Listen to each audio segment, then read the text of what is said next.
The desert sun is a tyrant.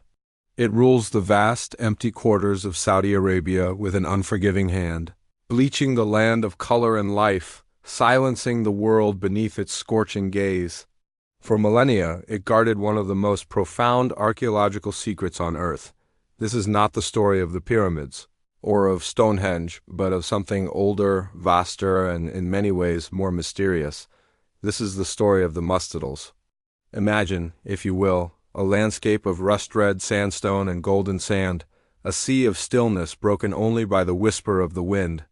From the ground, it is a featureless expanse. But from the sky, a new world emerges. Etched into the very skin of the earth are immense rectangular stone structures, some longer than 2 football fields laid end to end. They are called mastodons, an Arabic word for rectangles. For thousands of years, they were known only to local Bedouin tribes who passed by them without knowing their origin, silent testaments to a time beyond memory. It was until the age of aerial photography and satellite imagery that the true scale of this hidden world was revealed. Not dozens, but hundreds of these structures appeared, clustering in the deserts of northern Saudi Arabia, a sprawling, cryptic network built by a people lost to time.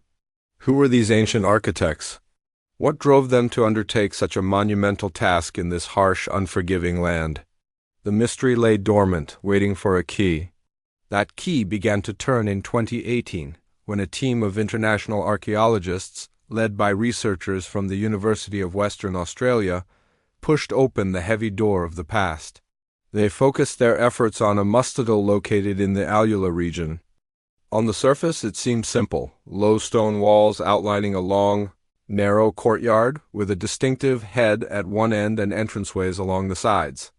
But as the team began to excavate, the simplicity vanished. Dr. Hugh, the lead archaeologist, would often describe the moment of discovery. The air was so still you could hear the dust settling, he'd say.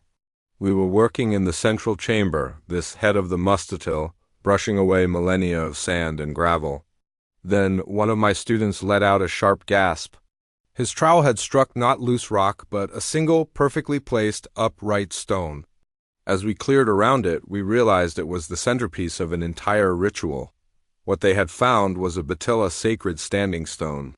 And before it, in a small concealed chamber they called a favissa, was the key that would unlock the mastodon's age. A collection of animal horns and skull fragments. They were offerings. The team carefully collected the specimens, their hands trembling not from the heat, but from the anticipation. These weren't just bones. They were a message. When the radiocarbon dating results came back from the lab, the message was staggering. The horns were from domesticated cattle, and they were nearly 8,000 years old. The date sent shockwaves through the archaeological community. 8,000 years. This was 3,000 years older than Stonehenge, 2,500 years older than the Giza pyramids. It placed the mastodons firmly in the Neolithic or Late Stone Age, a period once thought to be a simple, nomadic chapter in human history. But there was nothing simple about this. Building these structures, some requiring the movement of over 10,000 tons of stone, spoke of a complex, organized society. This was not the work of scattered bands of hunter-gatherers. This was the work of a civilization. The mastodons began to tell their story, piece by painstaking piece. They were not forts, nor were they dwellings. The layout was consistently ritualistic.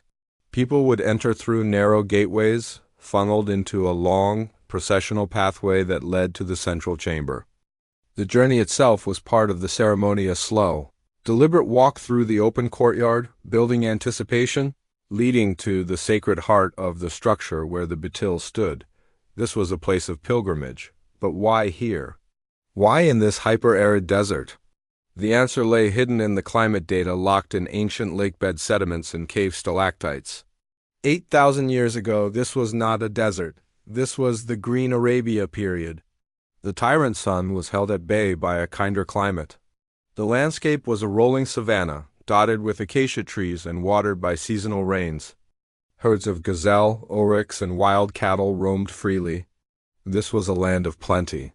The people who built the mastodons were pastoralists, cattle herders whose wealth, survival, and very identity were intertwined with their animals. This revelation transformed the mastodons from mysterious structures into profound cultural statements. The offerings of cattle horns and skulls were not just random sacrifices, they were the ultimate offering.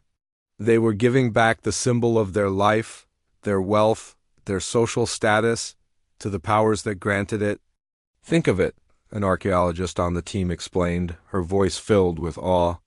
"A pastoralist's entire world is his herd. To take the horn of a prized bull and place it in this sacred space was an act of immense spiritual and economic significance. It was a covenant with the divine." The mystery deepened further with the discovery of art. On the walls of canyons near mastodon concentrations, archaeologists found rock art panels depicting the same scenes that likely played out at these shrines. There were vivid images of cattle, long-horned and majestic. And there were human figures, often shown with arms raised in a posture of worship or supplication, standing before what appears to be a betil. The art was not just decoration. It was a liturgy written in stone, a visual echo of the rituals performed at the mastodons. Then came the dramatic turning point, the moment the story shifted from a single civilization to a vast, interconnected network. Satellite imagery analysis revealed something astonishing. The mastodons were not isolated monuments. They were often positioned in lines of sight with each other. From the central chamber of one mastodon, you could often see the next one miles away on the horizon. They formed a chain, a sacred geography etched across hundreds of miles of what was then green pastureland. This was a territory-marking system on an unprecedented scale. It was a way for these early pastoralists to say, "This is our land. These are our gods." But it was more than just marking territory. It was about connection. In a world without writing, without cities, this network of shrines would have been the social glue that bound scattered communities together. It would have facilitated seasonal gatherings, trade, the exchange of marriage partners, and the reinforcement of a shared identity. The mastodons were the pillars of Arabia's first pastoralist kingdom, a civilization united not by a king in a palace, but by a common faith and a common reliance on the cattle that sustained them. Yet for all we have learned, the mastodons guard their deepest secrets fiercely. The most haunting mystery remains. What happened to the people who built them? The answer, once again, is written in the climate. Around 6,000 years ago, the Green Arabia period began to wane. The rains failed. The savanna slowly withered, the grasslands turning to dust, the lakes evaporating into salt pans. The tyrant sun reclaimed its throne. As the land died, so did the world that gave the mastodons their meaning.